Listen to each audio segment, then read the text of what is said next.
Selamat datang kembali di channel Pegawai Jalanan.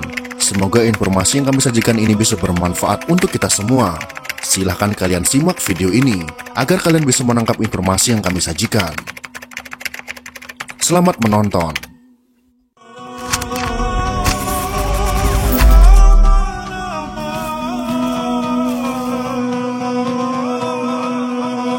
Nahdlatul Ulama atau yang disingkat dengan NU adalah sebuah organisasi Islam terbesar di Indonesia. Organisasi ini berdiri pada tanggal 31 Januari tahun 1926 dan bergerak di bidang keagamaan, pendidikan, sosial, dan ekonomi. Pendirian NU digagas para kiai ternama dari Jawa Timur, Madura, Jawa Tengah, dan Jawa Barat yang menggelar pertemuan di kediaman Kiai Haji Wahab Hasbullah di Surabaya. Selain Kiai Haji Wahab Hasbullah, pertemuan para kiai itu juga merupakan prakarsa dari Kiai Haji Hasyim Asy'ari. Yang dibahas pada waktu itu adalah upaya agar Islam tradisional di Indonesia dapat dipertahankan. Maka dirasa perlu dibentuk sebuah wadah khusus. Sebenarnya upaya semacam itu sudah dirintis Kiai Wahab jauh sebelumnya. Bersama Kiai Haji Mas Mansur, seperti yang ditulis oleh Ahmad Zahro dalam buku tradisional intelektual NU, Lajnah Bahthul Masail 1926-1999, tahun 2004. Kiai Wahab mendirikan Nahdlatul Wathon yang artinya kebangkitan tanah air pada tahun 1914. Martin van Broelnessen dalam buku berjudul NU, Tradisi, Relasi-relasi Kuasa, Pencarian Wacana Baru, tahun 1994, menyebut bahwa boleh dibilang Nahdlatul Wathon merupakan sebuah lembaga pendidikan agama bercorak nasionalis moderat pertama di Nusantara. Sebagai catatan, Nahdlatul Wathon versi Kiai Wahab dan Kiai Mas Mansur ini berbeda dengan lembaga bernama serupa yang didirikan Tuan Guru Kiai Haji Tengku Muhammad Zainuddin Abdul Majid di Lombok, Nusa Tenggara Timur pada tahun 1953. Kehadiran NU merupakan salah satu upaya melembagakan wawasan tradisi keagamaan yang dianut jauh sebelumnya, yaitu paham Ahlus Sunnah wal Jamaah. Selain itu, NU sebagai organisasi-organisasi pribumi lain baik bersifat sosial, budaya atau keagamaan yang lahir di masa penjajah, pada dasarnya merupakan perlawanan terhadap penjajah. Hal ini didasarkan berdirinya NU dipengaruhi kondisi politik dalam dan luar negeri, sekaligus merupakan kebangkitan kesadaran politik yang ditampakkan dalam wujud gerakan organisasi dalam menjawab kepentingan nasional dan dunia Islam pada umumnya. Akibat penjajahan maupun akibat kungkungan tradisi, telah mengunggah kesadaran kaum terpelajar untuk memperjuangkan martabat bangsa ini melalui jalan pendidikan dan organisasi. Gerakan yang muncul pada tahun 1908 tersebut dikenal dengan kebangkitan nasional. Semangat kebangkitan terus menyebar setelah rakyat pribumi sadar terhadap penderitaan dan ketertinggalannya dengan bangsa lain. Sebagai jawabannya, muncullah berbagai organisasi pendidikan dan pembebasan. Merespon kebangkitan nasional tersebut, Nahdlatul Wathon atau Kebangkitan Tanah Air dibentuk pada tahun 1916. Kemudian pada tahun 1918 didirikan Taswirul Afkar atau dikenal juga dengan Nahdlatul Fikri atau Kebangkitan Pemikiran. Sebagai wahana pendidikan sosial politik kaum dan keagamaan kaum santri, dari situ kemudian didirikan Nahdlatul Tujar atau Pergerakan Kaum Saudagar. Serikat itu dijadikan basis untuk memperbaiki perekonomian rakyat. Dengan adanya Nahdlatul Tujar itu, maka Taswirul Afkar selain tampil sebagai kelompok studi juga menjadi lembaga pendidikan yang berkembang sangat pesat dan memiliki cabang di beberapa kota.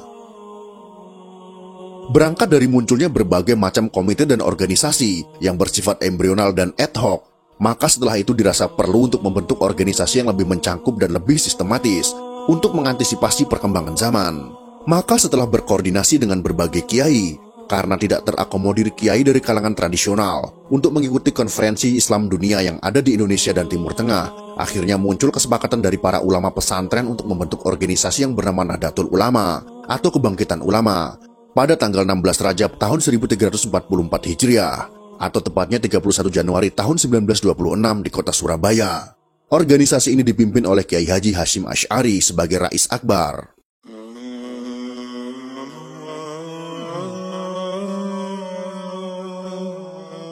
Ada banyak faktor yang melatar belakangi berdirinya NU.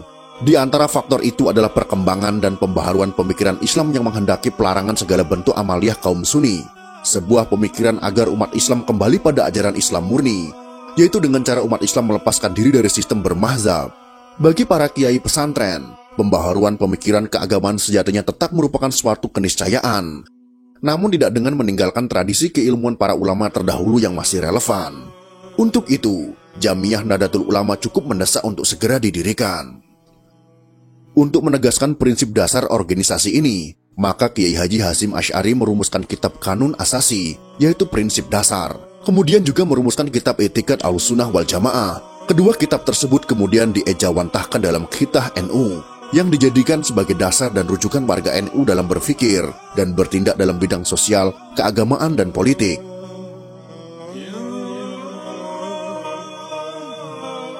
NU menganut faham Ahlussunnah wal Jamaah, merupakan sebuah pola pikir yang mengambil jalan tengah antara ekstrem akli atau rasionalis dengan kaum ekstrem nakli atau skripturalis.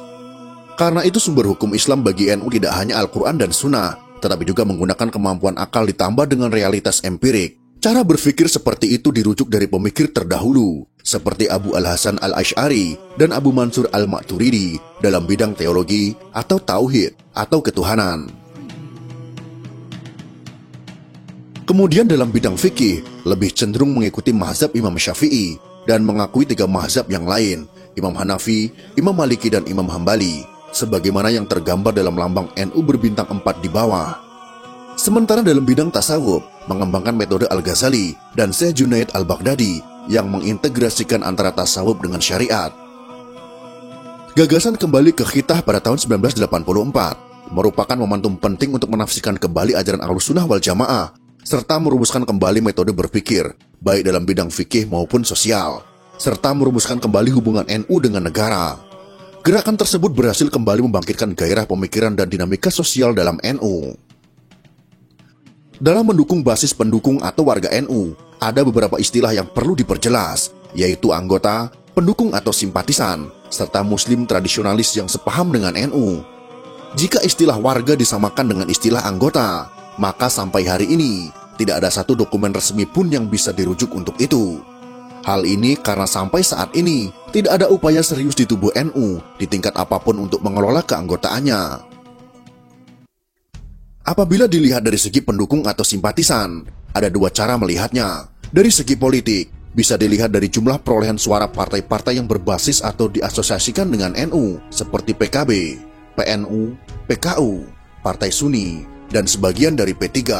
Sedangkan dari segi paham keagamaan, maka bisa dilihat dari jumlah orang yang mendukung dan mengikuti paham keagamaan NU. Maka dalam hal ini, bisa merujuk dari hasil penelitian Saiful Mujani pada tahun 2002, yaitu berkisar 48% dari Muslim santri Indonesia. Suwadi Asy'ari memperkirakan ada sekitar 51 juta dari Muslim santri Indonesia dapat dikatakan pendukung atau pengikut paham keagamaan NU. Jumlah keseluruhan Muslim santri yang disebut sampai 80 juta atau lebih merupakan mereka yang sama paham keagamaannya dengan paham keagamaan NU. Namun belum tentu mereka ini semuanya warga NU atau mau disebut berafiliasi dengan NU. Berdasarkan lokasi dan karakteristiknya, mayoritas pengikut NU terdapat di Pulau Jawa, Kalimantan, Sulawesi, dan Sumatera. Pada perkembangan terakhir terlihat bahwa pengikut NU mempunyai profesi beragam. Meskipun sebagian besar di antara mereka adalah rakyat jelata, baik di perkotaan maupun di pedesaan, mereka memiliki kohesivitas yang tinggi karena secara sosial ekonomi memiliki problem yang sama, serta selain itu juga sama-sama sangat menjiwai ajaran Ahlussunnah wal Jamaah. Pada umumnya mereka memiliki ikatan cukup kuat dengan dunia pesantren yang merupakan pusat pendidikan rakyat dan cagar budaya NU. Basis pendukung NU ini cenderung mengalami pergeseran. Sejalan dengan pembangunan dan perkembangan industrialisasi, maka penduduk NU di desa banyak yang bermigrasi ke kota, memasuki sektor industri. Maka kalau selama ini basis NU lebih kuat di sektor petani di pedesaan, maka saat ini di sektor buruh di perkotaan juga cukup dominan. Demikian juga dengan terbukanya sistem pendidikan, basis intelektual dalam NU juga semakin meluas. Sejalan dengan cepatnya mobilitas sosial yang terjadi selama ini, belakangan ini NU sudah memiliki sejumlah doktor atau magister dalam berbagai bidang ilmu selain dari ilmu keislaman, baik dari dalam maupun luar negeri, termasuk negara-negara barat. Namun para doktor dan magister ini belum dimanfaatkan secara maksimal oleh para pengurus NU hampir di setiap kepengurusan NU. Itulah sekelumit sejarah tentang hari lahir Nahdlatul Ulama dari tahun 1926 sampai dengan hari ini. Semoga informasi ini bermanfaat untuk kita semua. Jika kalian suka dengan video ini, silahkan berikan jempol ke atas. Dan jika kalian menganggap video ini bermanfaat, maka bagikanlah untuk teman-teman Anda yang lain. Terima kasih sudah menonton.